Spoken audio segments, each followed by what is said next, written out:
Oh, hey guys, Boston Fan back with another video documenting my collection journey. Today I want to show off some of the fun that I had at a card show in Dedham, Mass on Sunday. It's from Cardboard Promotions. They run frequent card shows in the area. They've got a bunch of locations that they're setting up frequently, and they always put on a good show. And I spent like 5 hours there. For me, this was my national, as I am not going to the national. So I splurged a little bit, wanted to kind of show it off. I got a bunch of dime box pulls, which I love, TTM, PC, all that good stuff. And I actually picked up some big cards. So I'm going to show those off as well. I guess we'll start with the dime box stuff. We'll just go through it quickly, but there's a couple quarter cards in here from another box, and I just kind of all mixed together. Mookie Betts, anytime I can get him for a dime. My daughter loves him, so I just pick up extras. 7. Cool Bryce Harper insert. I like the Ichiro, the image on this. There's nothing special about it. Also, if you've watched videos or know the collation, right behind this card when it was pulled was a Juan Soto rookie card. So right behind that, I put a Juan Soto. It's a 2020 National Baseball Card Day parallel, 10 cents, why not? Jerry West, rest in peace. I thought that was just a cool art card, 10 cents. Here's a Bo Bichette, Generation Next rookie year card, the rookie logo. Again, all these were 10 cents. Mike Trout, baseball card day. Tom Brady, 10 cents. Never beat that. Any Tom Brady I'm going to pick up for 10 cents. This was kind of a neat card. Brandon Crawford, numbered out of 299. This will definitely be a flip, as will those baseball card days. Those aren't, so I'll put that on eBay. Cool Mookie Betts insert. Don Mattingly, I don't remember if this is silver or whatnot, what they call it. It's limited edition. It's got the little rainbow. 10 cents, sure. Aaron Judge baseball card day. I'll probably try to sell that, as I need to buy his Topps base rookie, so that'll go into that fund. Randy Rosarina, Series 1 rookie card. Jordan, I'm sucker for Jordan rookies, but for 10 cents. I'll see if I have that. If not, I'll pop it on the bay. Austin Riley, rookie year card. I thought that was a really neat insert with the refractor effect. Another Jordan rookie. JD Martinez World Series card. I like these Red Sox moment cards, and it's got the 150 stamp. So I'm trying to get the Red Sox moments, but not just the base, something special about it. So to find that was really cool. Just a general JD Martinez with the 150 stamp. Now the Red Sox moments, Steve Pearce gold. So it's numbered out of 2019 on the back. Right there. And another one. And a JD Martinez leaders gold. So these were all 10 cents. Like, I'm not going to pass up Topps gold. I just thought this was a cool image. Pinnacle inside, King Griffey Jr., 10 cents. Julian Edelman, my man, 10 cents. David Price World Series with the 150 stamp. I thought this was also cool. Betts and Benintendi, 150 stamp. I should hold it closer so you can actually see. Yikes. A Michael Jordan. It's got a little like bend in the card right there. Not quite a crease, but just like Brady. If you need a Jordan for 10 cents, you buy it. I think this was the buy of the day. I think these go for like $15, $20. It's a Charles Woodson Chrome rookie card, but it was in the 10-cent box. So I'm going to put that on eBay and put that towards another Tom Brady rookie card. Why not? Dodgers Topps gold for the flip. Alex Verdugo, former Red Sox. I was never a huge fan, but it's his 83 rookie card. I'm going to actually probably PC that one. Ray Lewis rookie, 10 cents. Going to PC that. I'm going to flip this one. Cody Bellinger. It's not numbered, but it's a rookie parallel of some sort from Bowman Platinum. I think it looks really cool. I think I'm going to flip it, but I don't know. That's just really cool looking card. And I go back to 2020 when he was the toast of the collecting community. So to pick up a rookie card of his for so cheap, and you'll see a bit more. I'm still all over that. Refi Devers, I'm pretty sure I have this, so I might try to flip it. There's a specific rookie that I want to pick up, his Topps image variation. So I might flip that. Joey Bosa rookie card was 10 cents. Why not? It's in the huddle, but there's Tom Brady right there, and you can see Gillette Stadium, the old crappy lighthouse in the back. 10 cents, yes, please. Here's some Devers prospect cards. Then I'll probably keep one, try to flip the rest. Jeff McNeil update rookie emblem. I'm going to give this to a friend whose son loves the Mets and is getting into baseball. So that was a pickup for a friend. 10 cent, a Rosarina Bowman rookie. 2 Walker Buehler first Bowmans. Hopefully he can come back. He used to be sick. 2 Stephen Kwan rookies. That's the flip. I've already got it in my PC. This kind of cool image of Ted Williams. PC item. This is a 2020 Yoran rookie season insert card. So I figured I'd take that and put it in my collection. Another Tom Brady. Now this one, actually we can go through. So these were the same box. I just went back later and bought all those. But the first go around was Steve Pierce, so I found the gold. I also got a rainbow foil of it.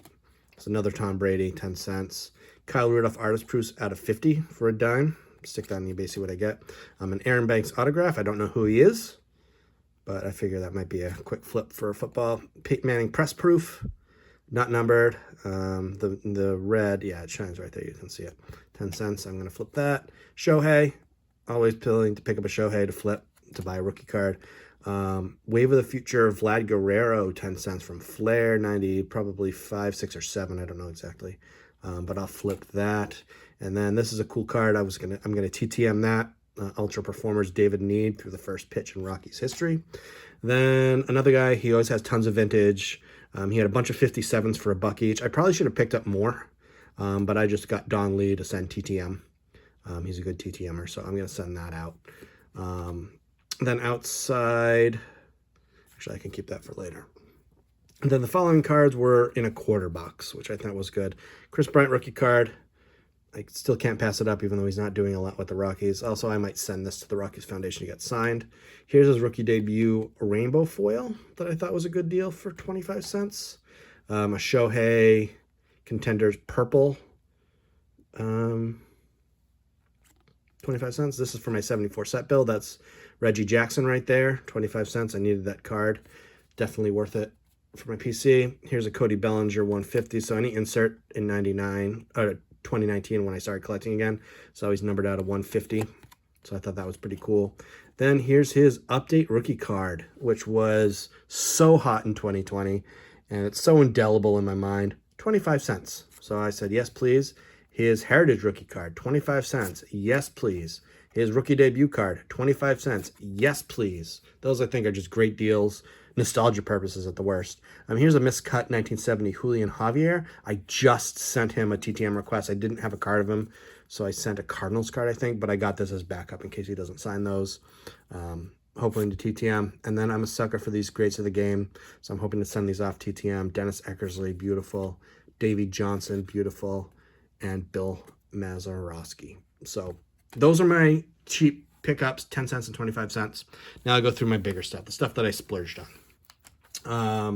So let's see, break it up. So that guy that sold me the Don Lee, he also had this Bill White 59 Topps rookie card for $5.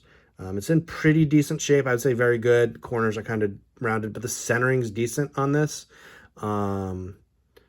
This goes towards the 59 set build that I just won't give up on. And he has a good shot of making the Hall of Fame. He, contributed a lot to the game. He had a long career. I think he was the president of the National League for a while. He was an announcer. He was a great player. So for $5 and kind of prospecting, Hall of Fame prospecting on that, why not? It also goes towards the 59 set. So I thought that was a good deal. Something I was looking at anyway on eBay. So why not? Then there's a dealer. He helps set up at the show. And he helps run the autographs there. So I picked up 3 from him. It was half off all his autographs. So I'll put them all together. But he had a Chuck Harmon, who is famous. He was the first black player on the Cincinnati Reds. So to find his autograph there, I paid $5 for this. It's not his 54 Topps. It's someone printed one out. It's on thinner paper than cardstock, but pretty cool. Glad to add it. It'll look nice in a binder. And just one of those historic signatures that, I've been looking to add. I've been getting into really those pioneers of baseball. Shout out to Eddie at Eddie's Cardboard Chaos and Shane at Shoebox Legends. They've been really into those bridge players. And it's gotten me kind of interested in them too. And you'll see more in a bit and in the coming weeks. But adding Chuck Harmon was really good. And then Dwight Gooden had been a signer at their show a month or 2 ago. And so he had half off, so he listed his rookie card at 20. So I bought it for 10. I thought that was a great deal. I looked at eBay. Uncertified comps are going for a lot more than this of his rookie card, so that's awesome to add to the PC. And then I just like the look of this card, an 86 card of Dwight. Signed a little bit off the card, but again, half off. He had 10. I got it for 5. I thought that was spectacular and a great deal. Always really happy to add Doc Gooden. He was so fantastic.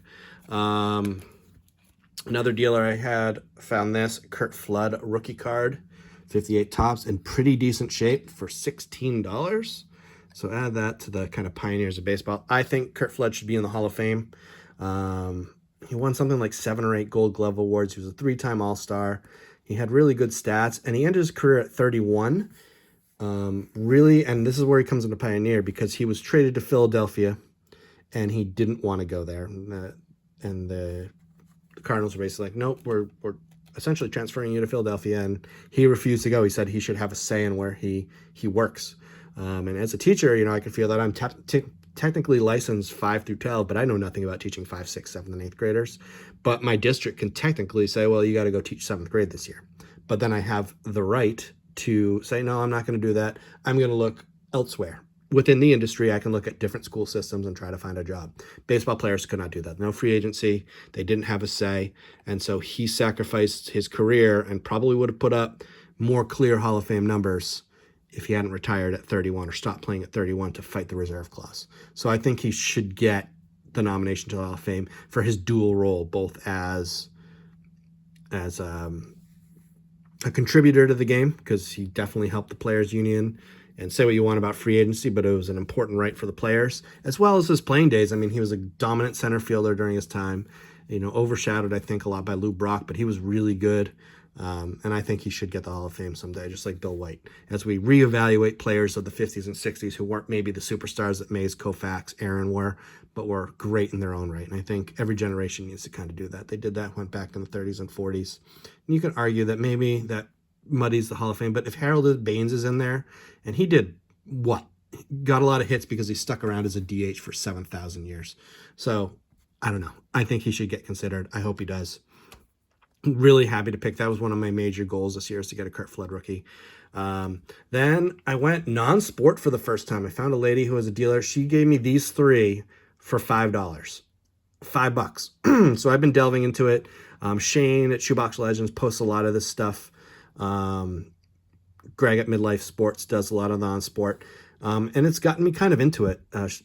Those back pages also talks about it. And I've been looking for tobacco cards, pre-war cards that have meaning to me, not just like, hey, I want to pick up this random one because it's old. But the fact that they're so old is, I think, really cool. So I found this Rhode Island State card.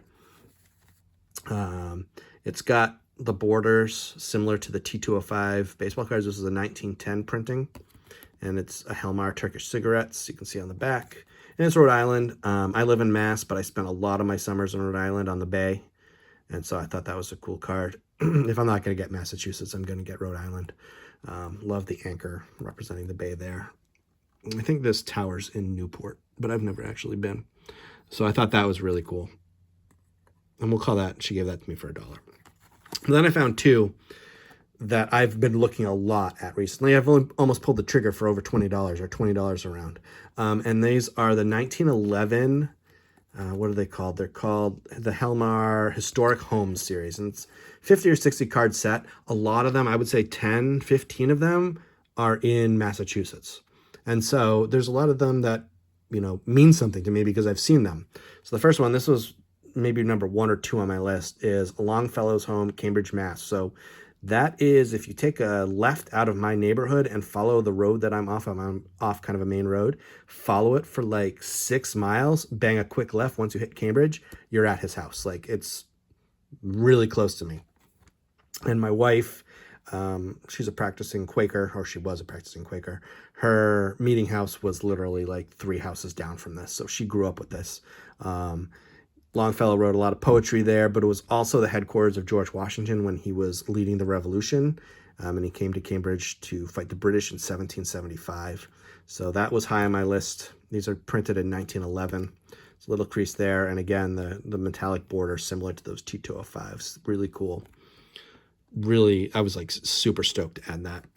And then here's another one. This is Paul Revere's house. Still stands in Boston. I have never actually been to it.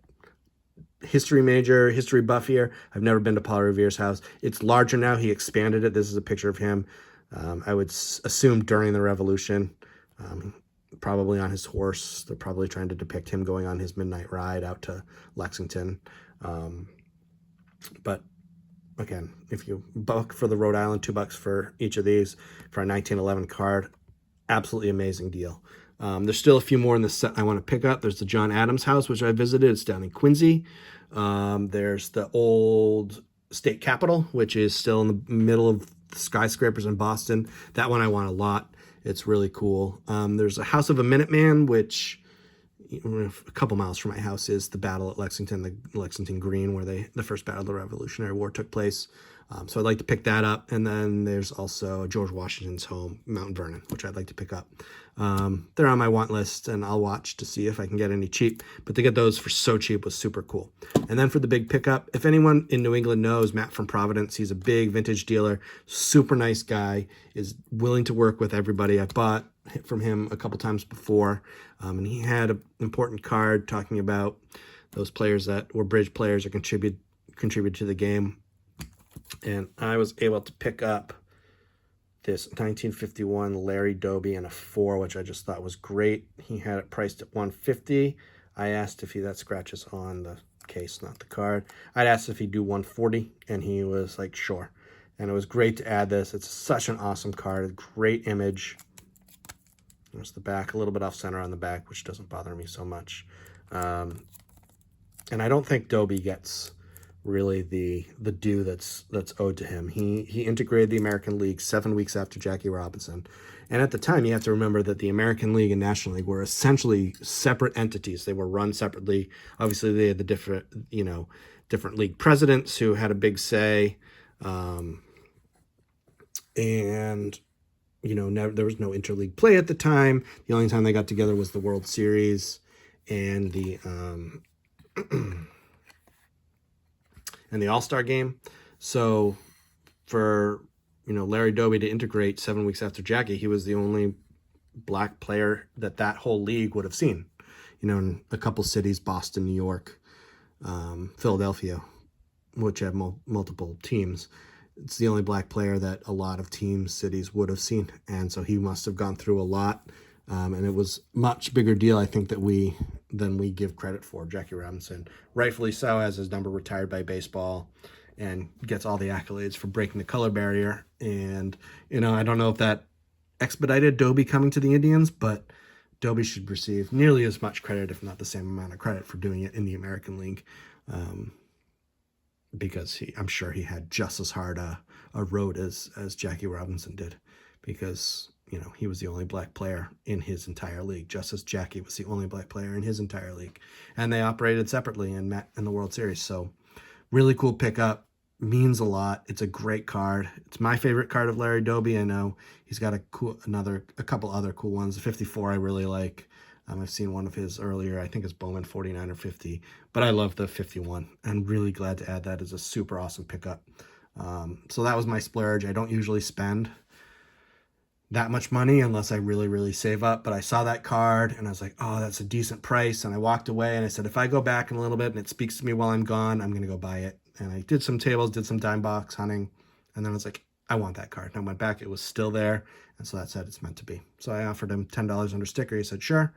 So he's great to work with, hooked me up with a great card. Really glad to add it. So this was my national, guys. Let me know what your favorite was, what you think. Am I wrong in thinking Curt Flood belongs in the Hall of Fame? Am I wrong in thinking that Larry Doby deserves more recognition for what he was able to do?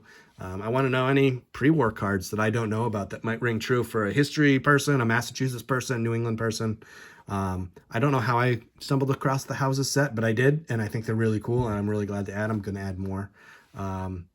But that's it. That's my card show. Super excited with my pickups. Now I get to go TTM and organize, which is the second fun part of going to a card show.